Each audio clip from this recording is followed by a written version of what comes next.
kick out of it. I get a kick out of that exchange between Jesus and his mother. There's just something so wonderful in that. Would you please take care of the wine? Now, what is that to me, woman?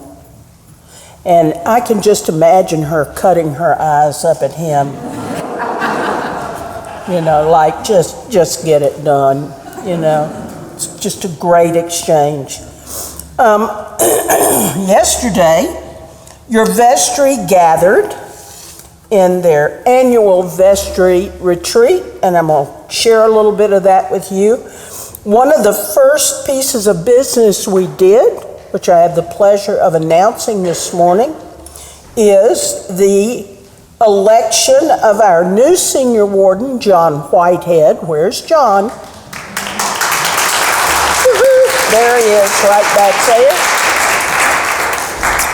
there. Chase Ambler has said that he would be the junior warden again for next year. Yay. And our new clerk is Dawn Southerly. Where is she? She may be on Zoom. Okay. We also got to know a little bit more about one another. In the first part of our time together, I had a number of questions that I invited people to respond to in a very non-threatening way so that we could share some information with each other. And here's some of what emerged. Only one of us in the group, the vestry, was a runner. But he was a runner and, did 5Ks and all sorts of things like that. Another taught swimming to youth in Alaska. Now that's pretty impressive, to go to Alaska and to work with native peoples in their villages, teaching youth how to swim. Now, I will say this, keep in mind that some of this is data from them that happened, I would say 10 to 20 years ago. So this is not exactly current, yes. We have enough kayakers and canoers on the vestry alone to start a small flotilla. Yep, we do. We don't have many musicians on the vestry. We don't have on the vestry. But what we do have is a wonderful violinist whose gift to us on Christmas Eve was just beautiful and so welcome to the congregation. There are lots of dog and cat people. And you could see when they stood up and I said, "What do you have?" "I have cats." "Okay, what are their names?" Well, they would say their names and then they'd smile. I mean, it just elicited the smiles as they told us the names of their animals. There were quite a few people that had cats, and I would say there were an equal number of people who had dogs. So we had dogs and cats represented. I also asked, I moved here from Mississippi, so this was not a strange question there, but it is a strange question here. If there was anybody that had a pig for a pet? Anybody got a pig for a pet here? Okay. Well, my former brother-in-law had a pig for a pet, and that darn thing lived in the house. And the thing about it was very well trained, but when they got it, it was small. And over time, it got huge. And you just had to figure out how to maneuver around that pig. I just found that a little disconcerting, to say the least. We have an amazingly well-traveled group on the vestry. I think as they recounted the countries that they had visited, I counted 30 countries that collectively they had visited, and I thought that was astonishing. So they bring a wealth of information to bear, sort of worldwide, and that's a wonderful thing for a congregation to have. Now, we had only one native Boone person that was born here in Boone. Just one. So I wanted to ask you, is there anybody here today that was born in Boone? Oh, how nice. Yeah, we have one. Pat, where's Pat? Pat? Yes. 2, 3, 4. Yeah, that's wonderful. I mean, it was really interesting. Then I said, well, where are the rest of y'all from? Most were from places in North Carolina. Charlotte was a big one. Hickory was one. You know, places, some I didn't even recognize. But a lot from North Carolina and from points south, other states, and a few from where? North, middle, around. We're a group who have known some pain. So you've got some people on your vestry who have known some pain, mostly due to loss of a loved one, many times their family, but they are no stranger to two things: that loss and that grief, and the love of St. Luke's, as that pain was ministered to by the rest of the congregation, and that is really important. There is a tenderness within these walls that just needs to be spoken to, that comes out at very important times. We shared experiences from as far back as childhood that have shaped and formed us. There are things that happen to us as kids that we never talk about. But some of them, people got to talk about it during the vestry retreat.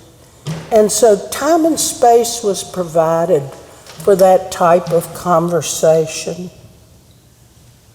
Finally, many of us started out our journeys in other denominations, and I thought this was pretty interesting. And I thought I would also extend it to you and see where the congregation at large comes from. We had a few Baptists. Anybody here start out as a Baptist? Oh, okay. 1, 2, 3, 4, 5, 6. Okay, great. 7. Thank you. Yep, got it. How about Presbyterian? 1, 2, 3, 4, 5. Pres. I think we had 3 on the vestry that started out Presbyterian. Methodist. Now that doesn't surprise me, because Methodists and Episcopalians are sort of kissing cousins. You know, I mean, there's a lot of commonality. And there's a lot of commonality with Lutherans. So if you started out Lutheran, raise your hand. There are Lutherans among us. Yeah, great. I went to Lutheran college, loved it. You know, excuse me. My twang is coming back. I can feel it, and I'm sure you can hear it, but okay, I'll try. Whatever. All right, how many of you started out as Episcopalians? Oh, look at that. That's very interesting. And I'm sorry I'm not getting you all, but I wouldn't see you if you raised your hands anyway, so I apologize, I'm a little too far away. But There are, again, many gifts on the vestry. There are people that have been elected by you, and I do believe led by the Spirit of God to guide this church through the next year. Because in a very short time, I will be saying goodbye.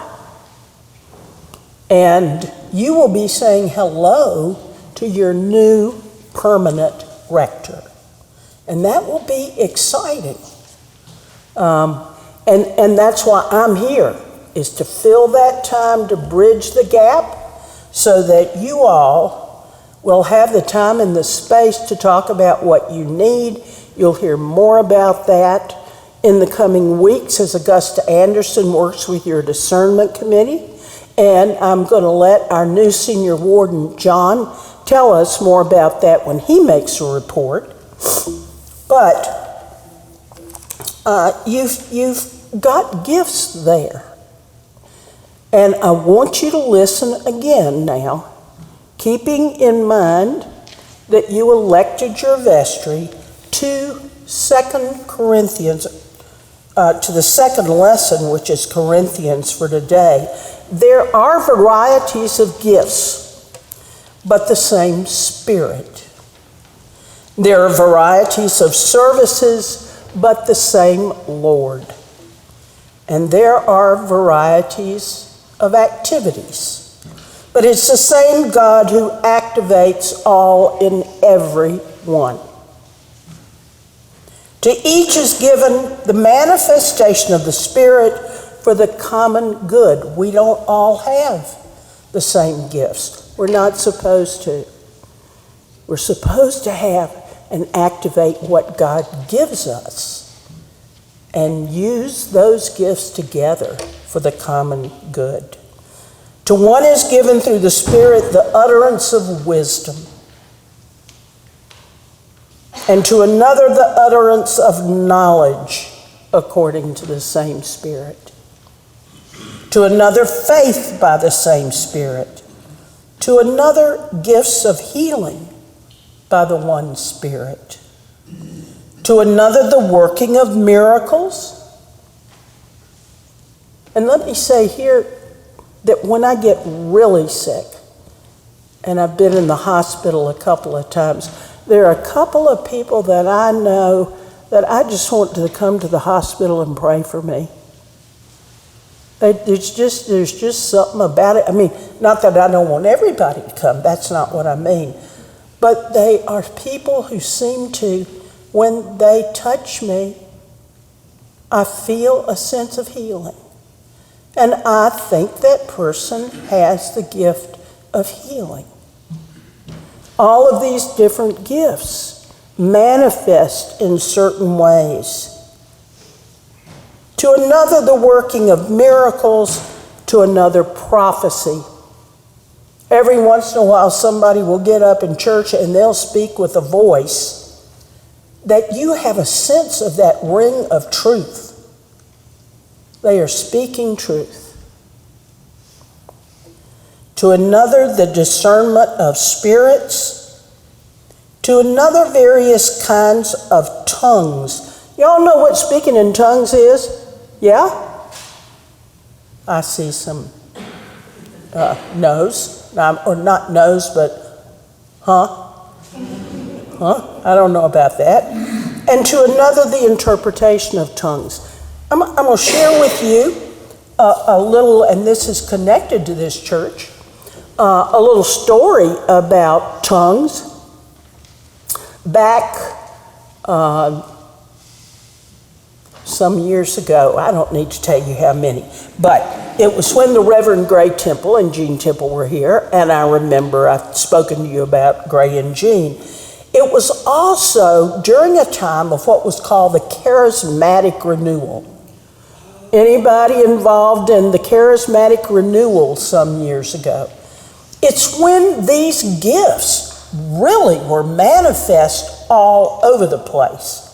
In different churches, we had a number of churches in this diocese that were involved in the charismatic renewal, and it caused controversy because it was startling. People didn't know what to do with the people sitting in the pew next to them who were speaking in tongues.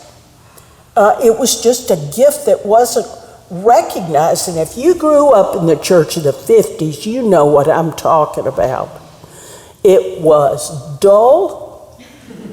They sang every week the same canticles to the same hymn. You had Eucharist once a month. And it was hard to stay there for me. So it was time for some sort of renewal, and that is one of the things that happened, not the only thing. Sort of out of the charismatic renewal, though, came Curcio.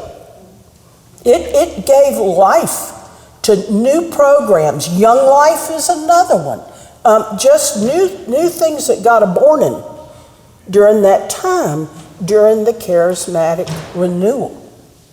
Okay, so I think I've told you before, I was driving up here from Hickory because I was in a youth group. And long about that time, the rector here, the Reverend Gray Temple, he received the gift of tongues. And it was just very interesting because Gray is such a thinker and so level-headed, and so beautifully stable that he was able to share that with his congregation in a way that didn't cause any splits, but helped them understand what that particular gift of the Spirit was. And Gray and Jean went on to move to Doraville, Georgia, outside of Atlanta, and they had one of the biggest churches. I think it's St. Patrick's, but I'm not certain. And in that church, they had a time during the service for the sort of prophetic word from people who were silently praying in the Spirit. That's what they call it, praying in the Spirit. And then Gray would say, is there a word? Is there anything that we need to hear from you? Sometimes there was, sometimes there wasn't. But it was beautiful. Now, sometimes when people have the gift of tongues, you will see, like on TV, they're, waving and speaking in tongues and falling back. That's their practice in their church. That's fine. But it's their practice, and it's uncomfortable for most Episcopalians who are not that free in the Spirit. But I wanted to share that with you because the Spirit is alive and well, and we don't know when the Spirit may become alive and well again in a whole different way here at St. Luke's. And I hope it does. I hope you all really continue to get excited about the future and what the Spirit is doing here. And if you're not, go to your priest and your vestry and say, we need some life in this church. And we had one vestry member who said, and I loved it, said, we need to do more things as a congregation. We need to gather and have fun. And I loved that. So you can prepare this spring. We'll be having you come to some things to gather and have fun. Does that sound good? Yes. All right. Oh, you're listening. I love that. Very good. Finally, all of these gifts are activated by the same Spirit, which allots to each one individually as the Spirit chooses. And everything is in a container of love. That is the bottom line, that we continue to care for each other, to love one another, to take care of each other. And all God's children say,